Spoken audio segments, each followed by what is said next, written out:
নমস্কাৰ, এটা গুৰুত্বপূৰ্ণ খবৰৰ সৈতে ষ্টুডিঅ'ত মই ডিম্পল। আপোনালোকে চাইছে ৰিচ টাইম। সমগ্ৰ দেশতে কোভিড-19 ভয়াৱহ ৰূপ ধাৰণ কৰিছে। দৈনিক বৃদ্ধি পাইছে কোভিড সংক্ৰমণৰ সংখ্যা। দৈনিক 2 লাখৰ পৰা 3 লাখলৈ বৃদ্ধি পাইছে কোভিড আক্ৰান্তৰ সংখ্যা। দিল্লীতো দৈনিক বৃদ্ধি পাইছে কোভিড আক্ৰান্তৰ সংখ্যা। দিল্লীত কোভিড আক্ৰান্তৰ সংখ্যা বৃদ্ধিক লৈ মুখ্যমন্ত্ৰী অৰবিন্দ কেজৰিৱালে গুৰুত্বপূৰ্ণ সিদ্ধান্ত গ্ৰহণ কৰিছে। দিল্লীত এসপ্তাহৰ বাবে বৃদ্ধি কৰা হৈছে লকডাউন। কোভিড সংক্ৰমণ ৰোধৰ বাবে দিল্লী চৰকাৰৰ গুৰুত্বপূৰ্ণ সিদ্ধান্ত। মুখ্যমন্ত্ৰী অৰবিন্দ কেজৰিৱালে এক সংবাদমেল যোগে জনালে এই কথা। 3 মে পৰ্যন্ত বৃদ্ধি কৰা হৈছে লকডাউন। 3 মে পুৱা 5 বজা পৰ্যন্ত থাকিব লকডাউন। দিল্লীত কোভিড-19 ভয়াৱহ ৰূপ ধাৰণ কৰাৰ বাবে দিল্লী চৰকাৰৰ গুৰুত্বপূৰ্ণ সিদ্ধান্ত। এসপ্তাহৰ বাবে দিল্লীত বৃদ্ধি কৰা হৈছে লকডাউনৰ সময়সীমা। 3 মে পুৱা 5 বজা পৰ্যন্ত বৃদ্ধি কৰা হৈছে লকডাউনৰ সময়সীমা। ৰাজ্যখনত পজিটিভিটিৰ হাৰ 36ৰ পৰা 37% বৃদ্ধি পাইছে। বিগত 24 ঘণ্টাত কৰোনাত আক্ৰান্ত হৈ মৃত্যু হৈছে 357 জন লোকৰ। আনহাতে বৰ্তমানে দিল্লীত কৰোনাত আক্ৰান্ত হৈ 93,080 জন ৰোগী চিকিৎসাধীন হৈ আছে। দিল্লীত কোভিড সংক্ৰমণৰ বৃদ্ধিৰ প্ৰতি লক্ষ্য ৰাখি দিল্লী চৰকাৰৰ এই গুৰুত্বপূৰ্ণ সিদ্ধান্ত। 3 মে পৰ্যন্ত বৃদ্ধি কৰা হৈছে লকডাউনৰ সময়সীমা। कहर जारी है, बहुत ज़्यादा कोरोना बढ़ गया है और उसी के मद्देनज़र पिछले हफ्ते हम लोगों ने 6 दिन का लॉकडाउन लगाया था, जो कि कल सुबह 5 बजे ख़त्म हो रहा है। जिस तरह से तेज़ी से केसेस बढ़ रहे हैं दिल्ली के अंदर, उसको देखते हुए ये लॉकडाउन लगाना बहुत ज़रूरी हो गया था। ये एक तरह से आखिरी हथियार है कोरोना के से डील करने के लिए, लेकिन जिस तरह से केसेस बढ़ रहे थे ये आखिरी हथियार इस्तेमाल करना ज़रूरी हो गया था। लेकिन अभी भी कोरोना का कहर जारी है और कोरोना कम नहीं हो रहा।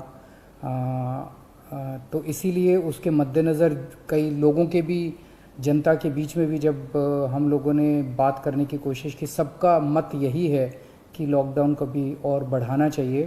तो लॉकडाउन को दिल्ली के अंदर 1 हफ्ते के लिए और बढ़ाया जा रहा है, अगले सोमवार को सुबह 5 बजे तक के लिए। इस दौरान हमने देखा लॉकडाउन के दौरान की संक्रमण दर, पॉजिटिविटी रेट जिसको कहते हैं, ये लगभग 36-37% तक पहुंच गई। आज तक इतनी संक्रमण दर हमने दिल्ली में तो नहीं देखी, बाकी दुनिया भर में हो सकता हुई हो कहीं पे, लेकिन 36-37% तक संक्रमण दर पहुंच गई। पिछले 1-2 दिन से थोड़ी सी कम हुई है, आज 30 के नीचे आई है, 29 पॉइंट कुछ आई है। मैं ये नहीं कह रहा कि कोरोना ख़त्म होने की दिशा में जा रहा है, लेकिन ये अभी तथ्य हैं, अभी और कुछ दिन देखना पड़ेगा। हो सकता है बढ़ जाए, हो सकता है कम हो, लेकिन हम भगवान से प्रार्थना करते हैं कि कोरोना से हम लोगों को मुक्ति मिले। पिछले कुछ दिनों से हम देख रहे हैं कि दिल्ली में ऑक्सीजन की काफ़ी ज़्यादा समस्या हो रही है। दिल्ली में ऑक्सीजन की काफ़ी कमी महसूस हो रही है। दिल्ली की इस वक्त ज़रूरत 700 टन की है और हमें केंद्र सरकार से 480 टन अलॉट हुई है। कल 10 टन और अलॉट किया केंद्र सरकार ने, 490 टन अब दिल्ली को अलॉट हुई है। लेकिन ये पूरी अलॉटमेंट भी अभी दिल्ली में नहीं आ रही है, इसका भी काफ़ी कम, एक तरह से कल 330-335 तक ही दिल्ली पहुंची है। तो 700 टन की ज़रूरत है इतने कोरोना की महामारी में, उसके मुकाबले में 330-335 ही पहुंच रही है। ये दिल्ली जो ऑक्सीजन की कमी है, दिल्ली के अंदर ऑक्सीजन पहुंच नहीं रही है, जगह जगह से जो ऑक्सीजन आनी है, ये एक बहुत बड़ा कारण है जो ऑक्सीजन की कमी जगह जगह अस्पतालों में महसूस हो रही है। लेकिन हमारे ऑफिसर्स, हमारे सभी मंत्रीगण, हमारे सभी लोग रात भर पिछले कुछ दिनों में, जब से ऑक्सीजन की कमी हुई है, एक अस्पताल जहाँ जहाँ कमी है वहाँ सप्लायर से, मैन्युफैक्चरर से, ट्रक ड्राइवर से जो लेके आ रहा है उससे फ़ोन कर के कोशिश कर रहे हैं कि समय पे अस्पताल में पहुँचे। मैं ये नहीं कहूँगा कि सारी कोशिशें कामयाब रही, कई जगह फेल भी हुए हम लोग और कई जगह हम समय पे ऑक्सीजन पहुँचाने में हमारी टीम कामयाब भी हुई। तो सबसे पहले तो मैं उनको जो रात भर काम करके और अस्पतालों तक ऑक्सीजन पहुंचाने की जो लोग भी कोशिश कर रहे हैं, उन सबका मैं धन्यवाद करना चाहता हूं कि इतने मुश्किल समय में इतनी मेहनत कर रहे हैं।